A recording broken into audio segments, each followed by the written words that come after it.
Welcome to Jacksonville.radio. We're a family of radio stations serving the Jacksonville and South Georgia areas. As a service to our community, we highlight organizations and events that help make this area the best place in the country to live. Thank you for listening to our North Florida neighborhood.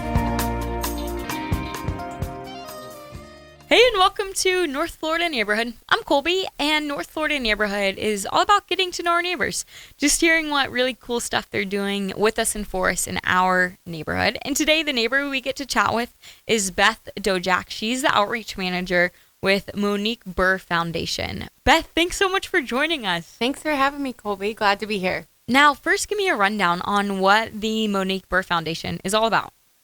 So the Monique Burr Foundation really, truly educates, empowers children to protect themselves from any kind of victimization they might come across. So some of the common things we might hear about: bullying, abuse, digital dangers, internet safety. Trafficking has been a hot button topic the last few years. And we utilize our evidence-based, evidence-informed prevention education programs to partner with schools, but also child advocacy centers that can partner with schools to deliver our curriculum. This is an awesome resource. How did it start? Like, who is Monique Burr? So, unfortunately, she died tragically in a car accident 27 years ago now. So, but the really cool thing that came out of that tragedy was husband and a group of her friends wanted to continue her life's legacy and work to protect children. So they created the foundation on the 1-year anniversary of her death, and then it has just grown surmountably from there. Everything from grants and different things they supported the first 10 years. And then in their second decade, they said, let's do one thing and do one thing really well. And that became prevention education. So talk to me, Beth, a little bit about what programs you have in place to provide prevention education. Sure. So we are funded in Florida, and we're able to provide our curriculum at no cost to public and charter schools. So they literally just have to go order the materials. We offer online trainings. We'll even train at no cost and come to them if that's what they prefer. But we offer Child Safety Matters is our pre-K through 5th grade program. And then we offer Teen Safety Matters, and that's for grades 6 through 12. And then in addition to that, we have created supplemental materials to kind of make the most of it. And they can add in some mental wellness pieces, teaching kids preventably, like coping skills to help prepare them for things they'll come across as they get older, such as being able to refuse substances, in addition to just teaching them resiliency and kind of being able to advocate and talk to the safe adults in their lives. So when a school reaches out to you and says, hey, I want this program, then how does a school implement it in their daily curriculum?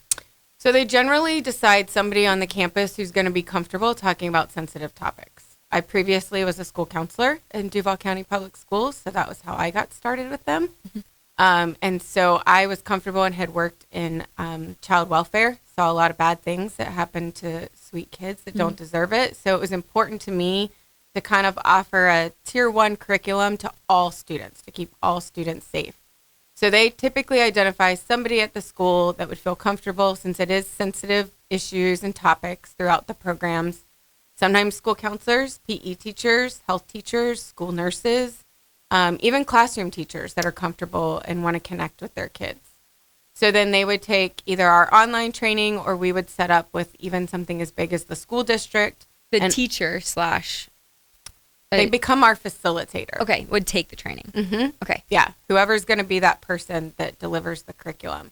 And then we provide them all the tools and resources. Like, it's all completely scripted out for them. There's no guesswork. They don't have to worry about getting themselves in trouble or saying the wrong things or saying too much and backpedaling. So we provide that script for them that they can rely on, and it becomes their guide for how to talk to students. So what's some of the impact? I mean, you're hitting on pretty massive topics. Yeah, we know bullying, and yes, we know social media, but then also the things of, hey, you can deny substances when people kind of push them on you. Right. What's the response been from, some of these younger kids?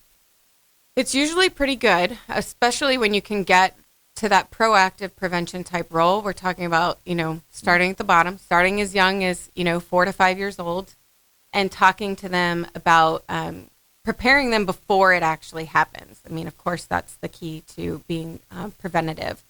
And so the feedback is generally they come forward with some warning signs, some of the things that are already happening, somebody making them uncomfortable, somebody approaching them online.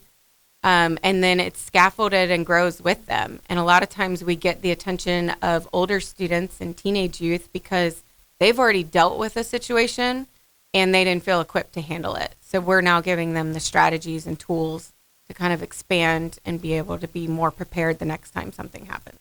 Beth, can you share some of those warning signs, whether it's with bullying or social media, or maybe even someone pressing substances on us, and then maybe even to the extreme of trafficking, because you said that's been a topic the past couple of years? So we teach kids some of the red flags to kind of look out for would be teaching them like secrets versus surprises, like making sure they understand a surprise is going to eventually come to light. That's how young it starts.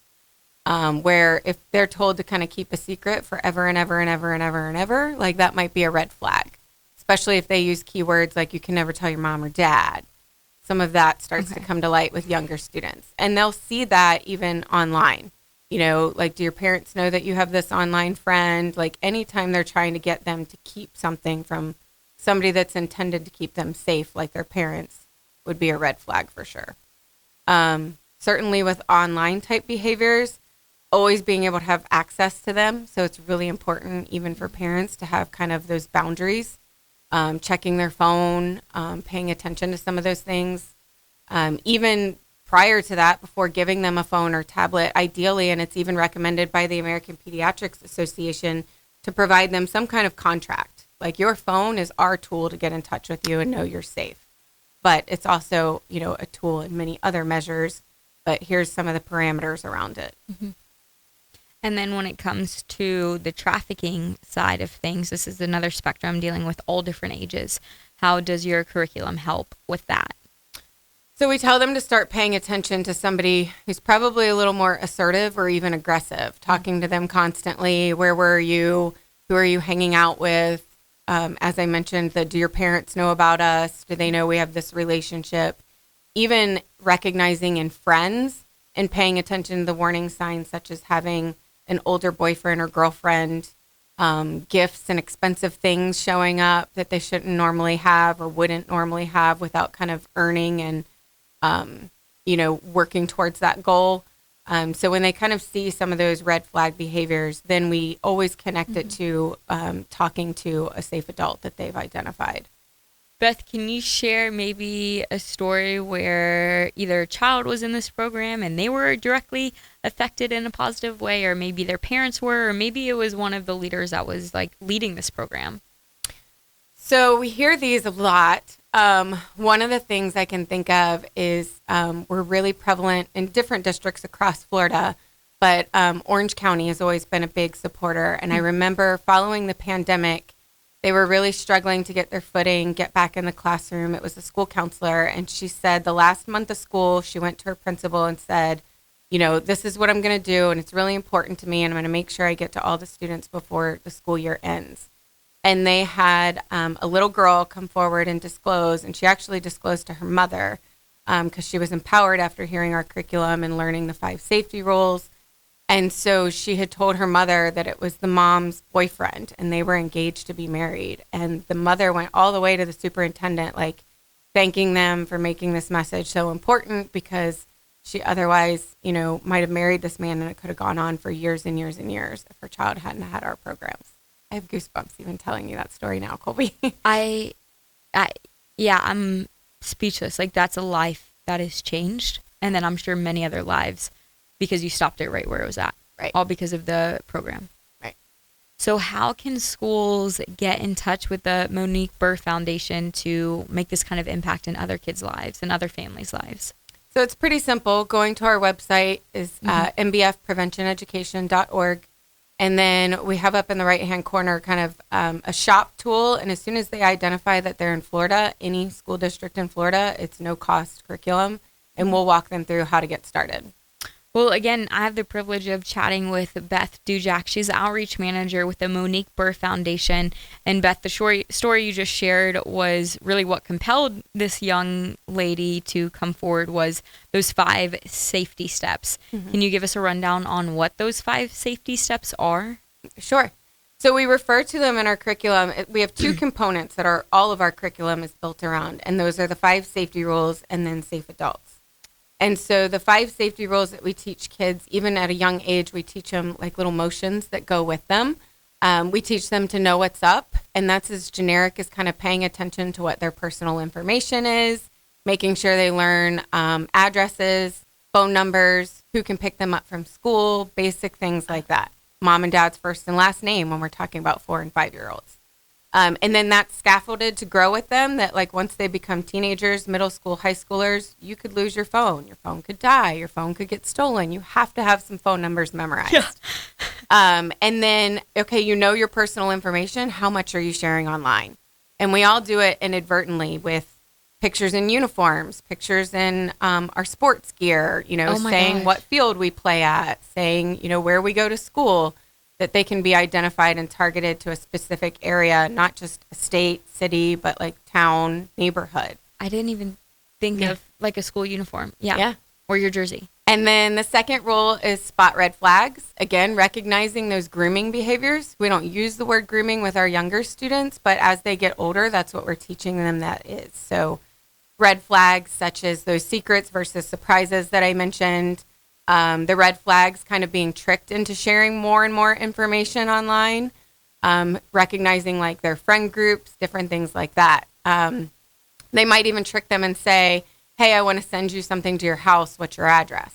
They'll dangle a gift card or whatever online gaming system they're using, like Xbox gift card. They'll dangle something in front of them to kind of get around it.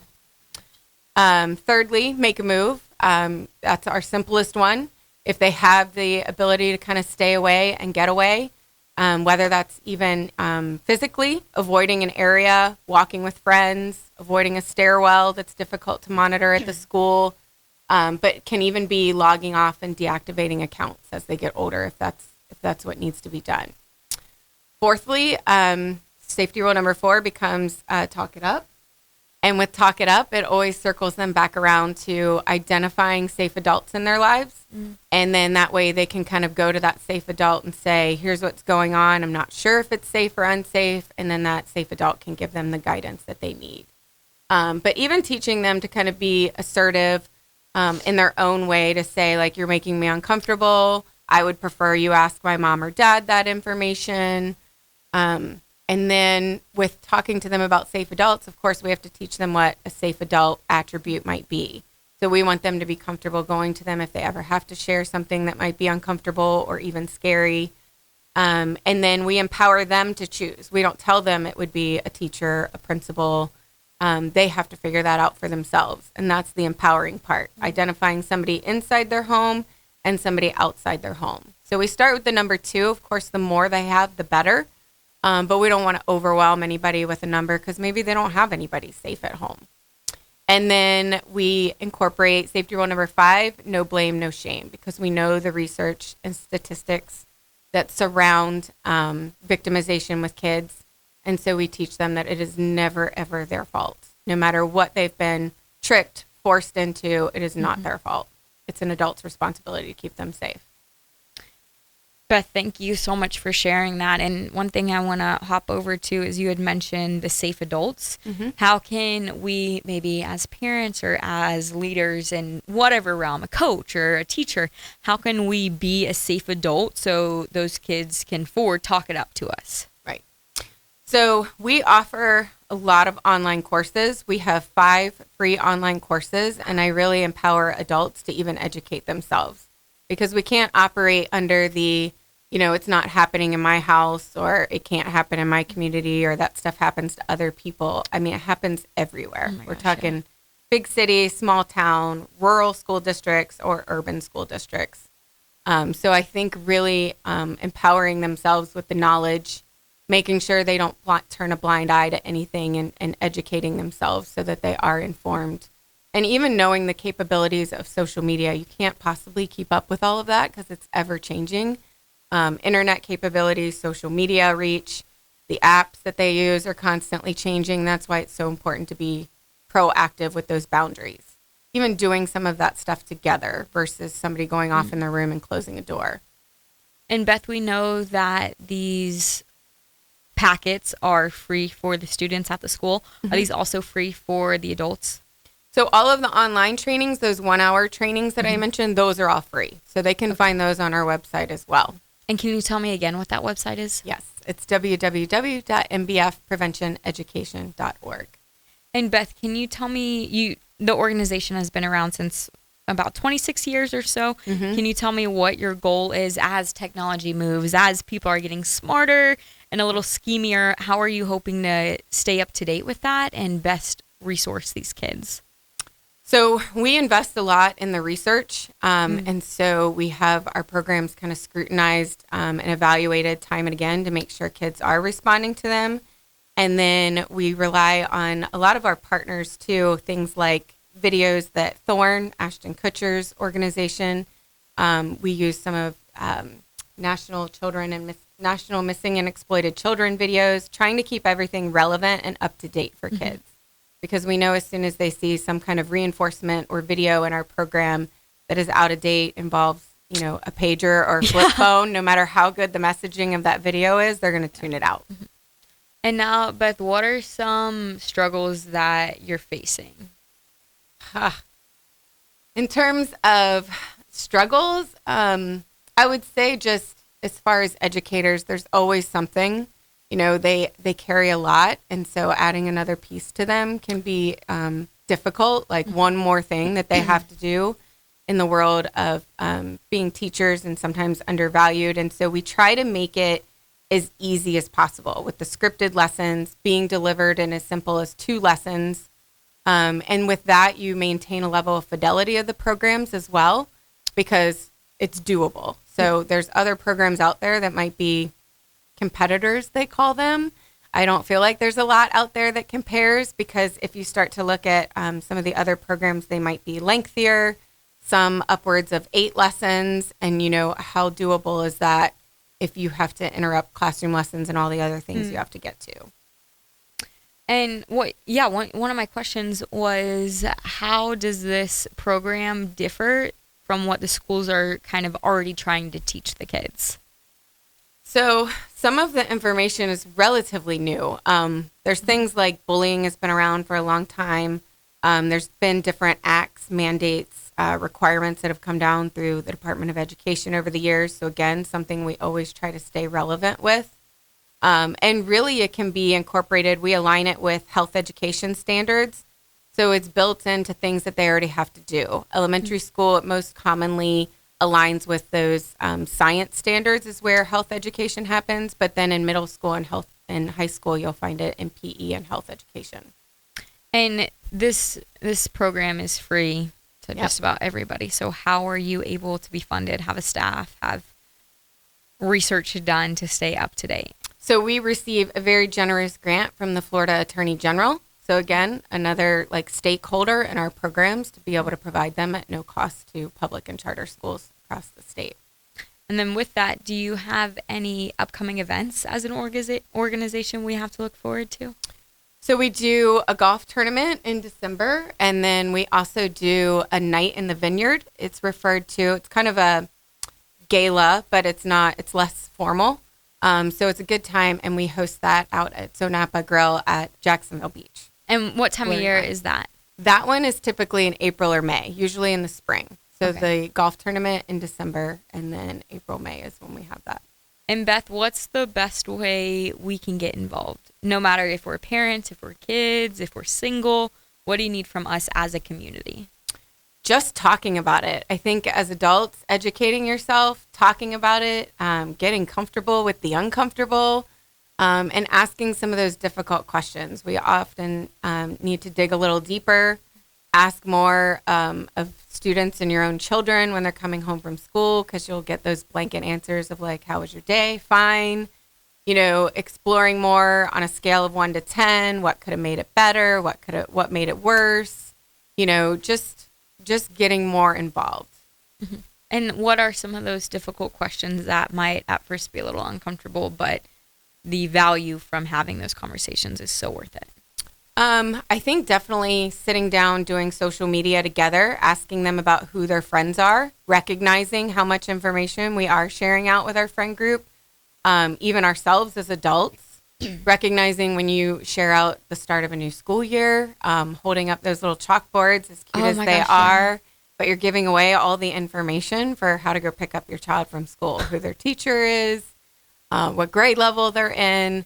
So taking some steps like that. Some of the sensitive topics that might come up is, asking about their friend group, paying attention to names, recognizing if, that friend group drastically changes or they're not talking to anybody anymore. And I think when they recognize those 5 safety rules, if the students are being taught that and the parents educate themselves, that becomes a way of talking to each other. What red flags did you notice in that friend group? So that becomes that common language between the two and opens up the floodgates to have some more conversation. And how do you think you find the balance of being aware of what's going on around you, being aware of the information you put out, but not being consumed by fear?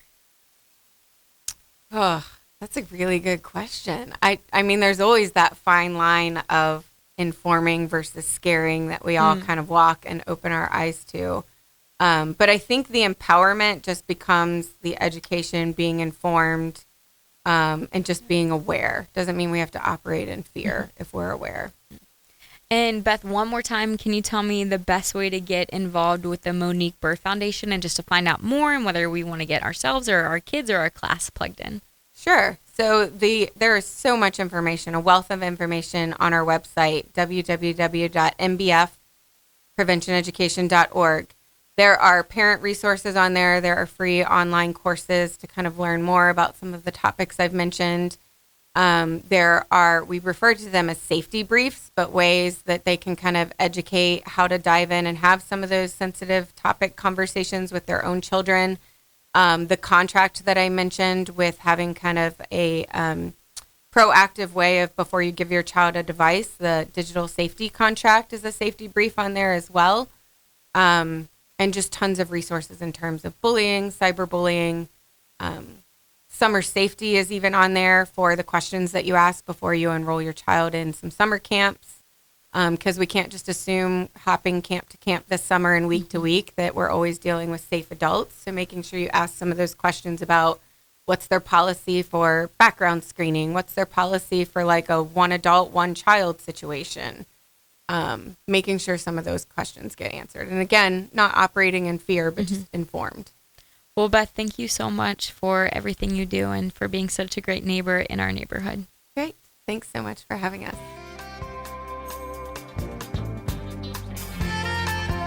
Thank you for listening to Our North Florida Neighborhood. Listen again next week. And if you have an event or organization you'd like highlighted, please contact Colby King at Colby, COLBI, @jacksonville.radio.